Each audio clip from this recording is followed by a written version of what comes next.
All right, we're here at my Vermi Hut indoor worm tower, and the last time we were in here, we harvested a tray and we started a new top feeding tray. We gave it a big watermelon feeding along with some other food scraps, so I'm interested to see how many worms that attracted up and into this new top tray. And finally, we're going to do a little experiment with apples and mangoes.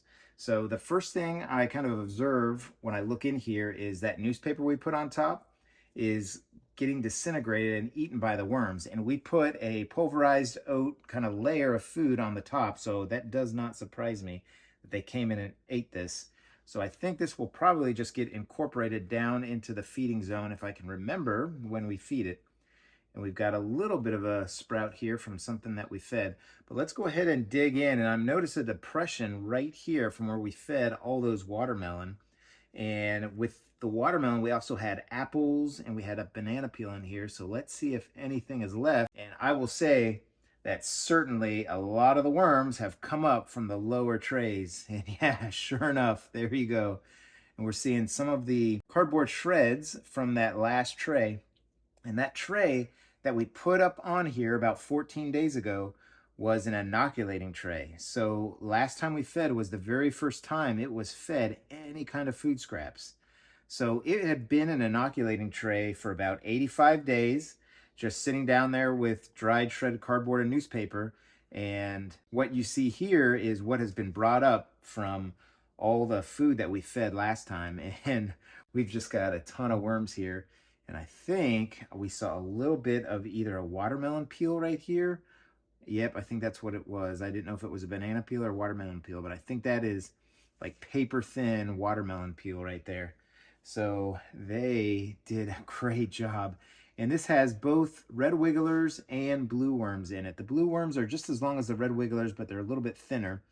And the red wigglers right here are a little bit thicker. And if I get a good one, I'll try and show you the clitellum kind of bulges out on a red wiggler, but not on a blue worm. So let's go ahead and keep digging throughout here and seeing how all the other area is going. And also it will help us to aerate it out. And the reason we aerate is to kind of get oxygen moving through here, and also to make sure there's no pockets of anaerobic activity or activity that has lack of oxygen. And we also want to make sure it's not fermenting or smelling like ammonia. Yeah, these worms are doing fantastic. If you have any of those smells, then you are probably overfeeding, or your bin is kind of too wet and just not getting enough oxygen. If all the food and the paper and that kind of thing mat together and it's kind of saturated with water, it really can't get oxygen in there. The worms can't breathe, starts to ferment, and or you can get kind of an ammonia smell in here, and that is very detrimental to the worms. The worms will try and flee and they could potentially die. So that's why I aerate, and that's also why I feed about once a week, just so I can get my eyes on them.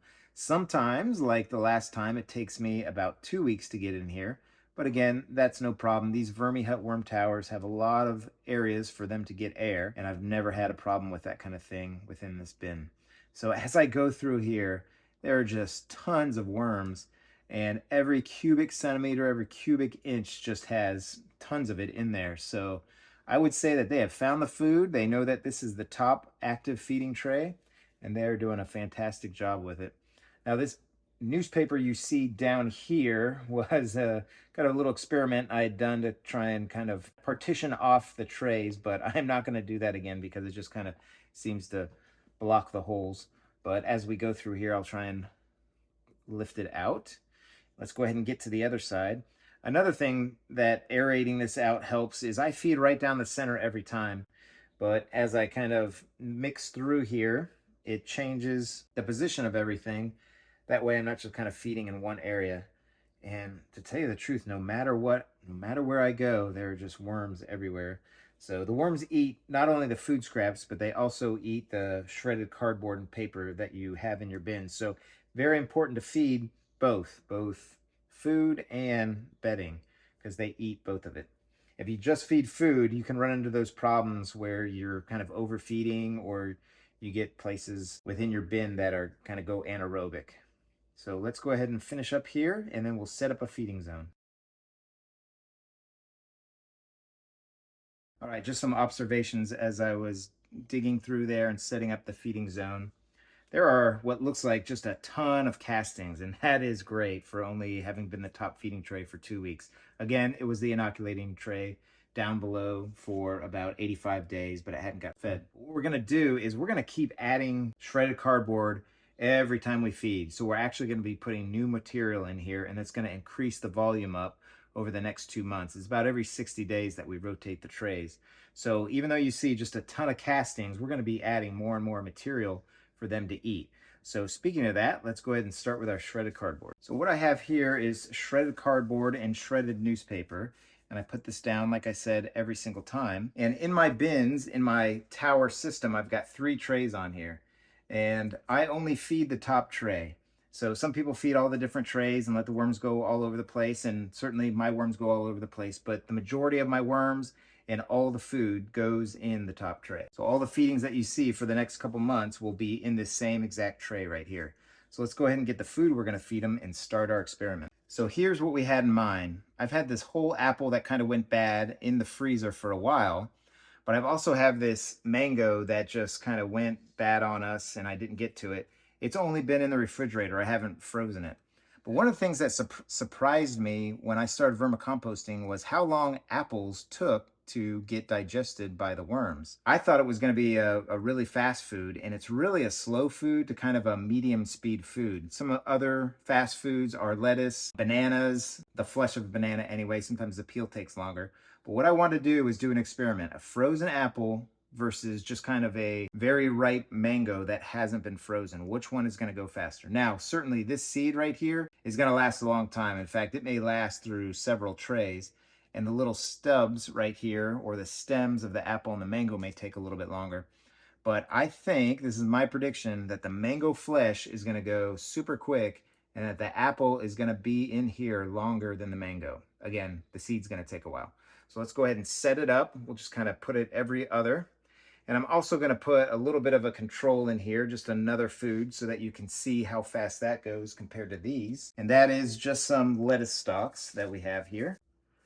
One there, maybe one on this side right here. And then the other foods that I put down every feeding are some pulverized oats, just some expired stuff I have in my pantry. Go ahead and look in your pantry and see if you have any expired grains or nuts, and you can add them to your worm bin. And then I take my used coffee grounds and tea grounds, and I just put them in this container over time, and then I add it to my worm bin, and it's just another food source for them as well. So it's just another good thing to do with your expired food or used food. And then finally, I take my eggshells, I just kind of clean them out, let them dry, and then I pulverize them in a little magic bullet blender. And then I add them to my worm bins for grit so that the worms can help to digest their food. They have gizzards just like a bird. So as I finish up here with this eggshell grit, let me know how long you think these different fruits are going to take to get eaten by the worms, both the mango or the apple. And, do you think the apple will go first before the mango? I'm interested to see if anybody has experience with either two of these fruits and kind of testing them against each other and how they do in your various worm bins. The last thing I'm going to do as I bury this up is I'm going to continue to add those pulverized oats to the top. I've really been impressed with how fast they eat them, and then also kind of how fast that helps them to eat the other bedding that I have inside the bin, especially that newspaper that I put on top. So we're gonna go ahead and do that after I bury this up. And if you're enjoying this video, go ahead and hit the like button, consider subscribing. I also have 2 other bins that I do, and I've got playlists for those. I have both an outdoor worm bin where I do different experiments, and I also have a tiny worm bin, which runs very differently from my other 2 and has its unique issues that I work through. So let's go ahead and get a piece of newspaper to put on top of here after we add some oats.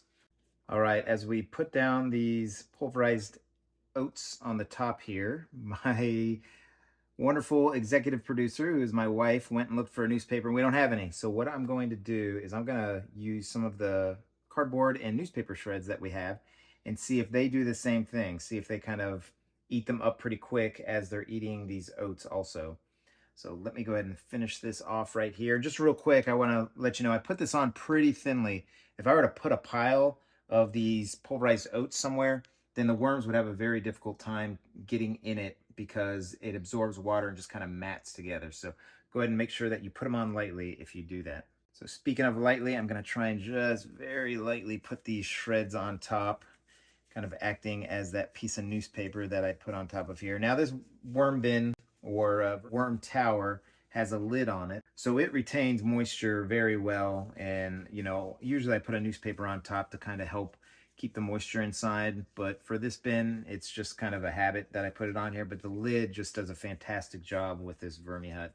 And I've got an affiliate links if you're interested in the Vermi Hut or any of the equipment that I use. So I think this is going to do it for this worm bin. It is really impressive. I'm really happy with how it's doing so far, especially after this tray only being up here for the last 14 days. So I hope your bins are doing good. I hope you're having a great day, and happy vermicomposting, everybody. Take care now.